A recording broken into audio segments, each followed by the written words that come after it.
Hey, a bit of a different one today that I'm excited to bring to you. You may be pleased to know there will be no footage of me playing pool. Instead, we'll replace it with you guys playing. I sent out a post recently offering free coaching to anyone who wanted to send me a video of themselves playing pool. So this is 2 videos I've been sent and me talking about the advice I gave. One of the players has since booked into a one-to-one session and the other said he's had an instant improvement. So hopefully by watching this, you might see something to help your game, and this is an open offer. If you want to send me a video, then I'd be happy to have a look and make some suggestions. I know a few of you have contacted me and are going to send me some videos, which I'm looking forward to. Before we look at your videos, I wanted to quickly mention a couple of things that I believe in as a coach. Firstly, every player will have some good and bad habits. God knows I've got a lot of bad ones. What we should do is look to dial up those good habits. It's important to focus on the positives as well as the negatives. So let's get them into every shot.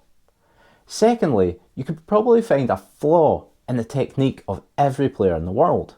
After all, we're not robots who all play this game the same way, but it's important to embrace that uniqueness in our technique.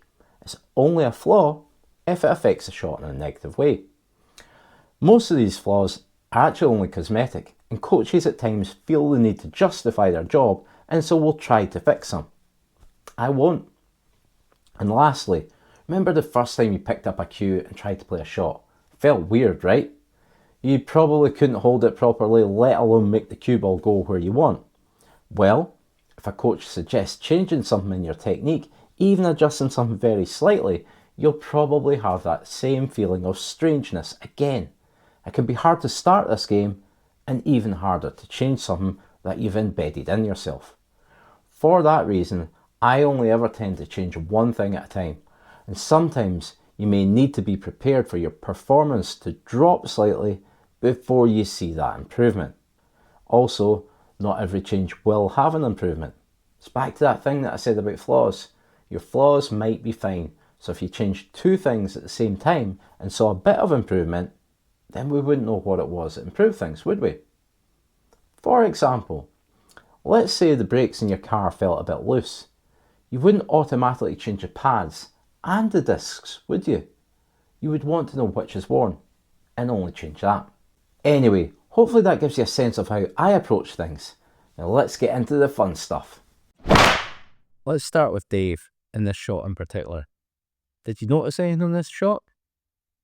No, me neither. I'm simply showing it because Dave sent me 10 minutes of footage and it's the only ball that he missed. He made my job hard, so I'm showing this one bad shot. Sorry, Dave. Anyway, it was actually great watching Dave's videos. He's a pretty good player that I'd suggest is on the cusp of becoming very good. He's one of those players that I think is at a glass ceiling in terms of his ability. And what I mean by that is based on what he does at the moment, he's playing as well as he possibly can. To get to that next level, there's a couple of things that he could change. And one of them is how he approaches the game, and the other is to do with his technique. What's interesting about the technique advice I gave was that I could see no evidence of the flaw on the video that he sent. I diagnosed it based on little things that I've seen that suggested there may be an area of his game that he could improve. And because I wouldn't fix something for the sake of fixing things, I checked with Dave before I gave this advice, which he did confirm could be improved. And what's really nice is that after making this change, Dave sent me another video of a particular shot saying my advice had had instant results. And helping people is why I run this channel, so that was nice to hear. I won't tell you just now what I spotted, as I'll keep the footage of Dave rolling and see if you can pick anything up. Anyway, there's loads of positives in Dave's game. Most of them are there on every shot. His alignment looks good. He's got a smooth cue action. His head is down on the shot. There are a couple of bits there that are there for most of the time, so we should just focus on getting them into every shot. For example, sometimes there's a bit of lifting his head up before the shot is complete, and also the pause on the final backswing isn't always there. Now, these are things that we can work on right now to make sure that they're in every shot. Something you may have picked up on is his backhand is quite far up his cue. And what this does is it shortens the length of the cue between your bridge and your backhand, which gives you more control of it. Now, this should result in good cue ball control, which is definitely there on Dave's game. Conversely, though, it can make playing with power and moving the cue ball about a lot more difficult. Now, what I advise Dave on is linked to that. You can see his backswing is very short. Again, this will give him good cue ball control, but I thought it was maybe a bit too short when it comes to playing with power. He's going to have to really get that cue speed up over a short distance, and this is an invitation for things to go wrong. So, first thing I suggested was to lengthen that backswing just by 1 or 2 inches, and this is what Dave said had instant results, so I'm really pleased with that. In terms of breaking through that glass ceiling, I want to increase the range of shots that Dave can play. Giving him that extra cue power will help towards that. Another thing that I noticed I didn't see him play on any shot was side spin. Now, it may be that he just didn't need to in the footage that he sent me and things are fine. But if we could introduce more side spin, then that would level up his positional play and would be a huge step in becoming better. Dave, if you're watching, there's a couple of minor things that aren't to do with your technique that you might want to consider, completely up to you. Some of your shots sounded a little bit funny. Either you're playing with a hard tip, your ferrule might be a little bit loose, or it might just be simply time to change a tip. So I'll leave that up to you. And the first shot that you missed, the ball seemed to actually stop rolling very quickly. So it could be, I don't know if you've got a table iron. If not, you can just use your household iron. Just give the table a little bit of an iron, just to take some of the moisture out of the cloth. But what you might want to think about is, I think you would get a lot more enjoyment out of the game if you bought a set of Aramith Pro Cup balls. They're just the best that you can buy. And I think you're the type of player that you will see a difference in them. But anyway, thanks for sending me your videos, and if there's anything else that you need, then please contact me at any time. Next, Gary also sent me some good footage of himself from a few different angles, which really helps me. Again, Gary is at a decent level, and there's loads of very good things that he does. He steps back from the table to aim his shots. His cue stroke at times is fantastic, with a really nice pause in the backswing, and his backhand is really, really loose. Now, this is a great habit to have and will help so much in the future as his game develops. He suffers a little from inconsistency with his technique, as he doesn't do those things on every single shot. You know, they're there on a lot of them, but not every single shot. It might just be because he's practicing them. We all tend to do things we shouldn't do in practice.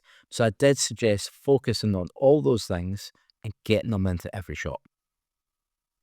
The biggest thing that I noticed, though, for an area for improvement is when he walks into the shot, he takes a number of small steps. He almost kind of stutters into the shot at times.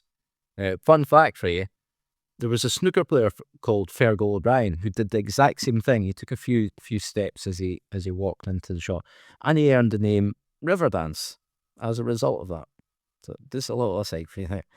Anyway, I want to try and get him walking into the shot properly. It should have a massive help on his game, and hopefully it's not a change that should feel that strange to him. So what I suggested was to take a step back from the table and start his aiming from back there. And then take one small step. Now this works for a right-handed player, just reverse it if you're left-handed. Take one small step with your right foot and then one full step with your left. His left leg looks a little bit straight, so I suggested bending it slightly, as this will help shift his head closer to the shot, which will help with aiming.